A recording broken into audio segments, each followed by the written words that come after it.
เคเริ่มเลยข้าพเจ้าชื่อสมหวังสิริปัญญาเป็นผู้อำนวยการโรงเรียนเร็วเร็วศึกษาคนพิการเนาะตะกี้เราศึกษาพิเศษแล้วก็มาเป็นโซตะแล้วปัจจุบันนี้มาเปลี่ยนเป็นโรงเรียนศึกษาคนพิการคือว่าโรงเรียนเท่านี้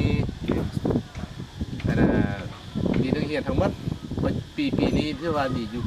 78 คนเนาะแล้วก็บริการนักเรียนบกครองทางหู้และปาก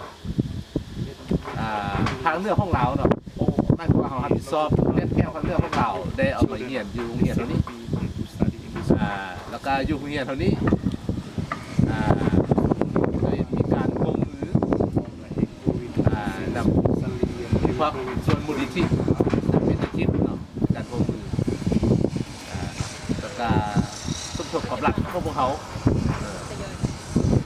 แล้วก็ถ้าอีกมีการที่ว่าโรงเรียนนี้เริ่มจะตั้งขึ้นได้กันเป็นปีมูลนิธิกับเนี่ยกระทรวงสาธารณสุขการก่อตั้งขึ้นตั้งจากนั้นมาปี2010คือว่าได้โอนให้กระทรวงศึกษาธิการทาวปัจจุบันนี้แต่ว่าอย่างนั้นโรงเรียนเขาก็เอิ้นว่าเป็นโรงเรียนหลักซุ้มของโดยกรมทางมูลนิธินี่ให้การสนับสนุนทางด้านอาหารเรื่องค่าน้ำค่าไฟ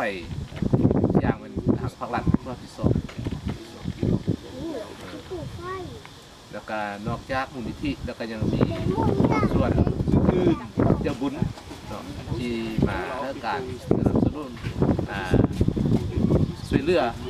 จะเป็นอาหารเสาช่วยแรงแล้วก็เป็น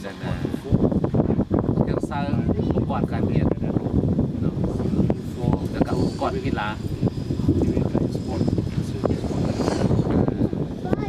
ก็สิประมาณนั้นเนาะ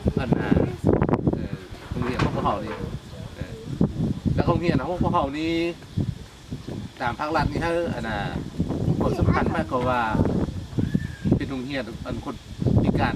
ปักกึ่งข้างนอกและคนตาบอดที่ว่าตาบอดเขาก็สามารถหับได้เนื่องจากว่า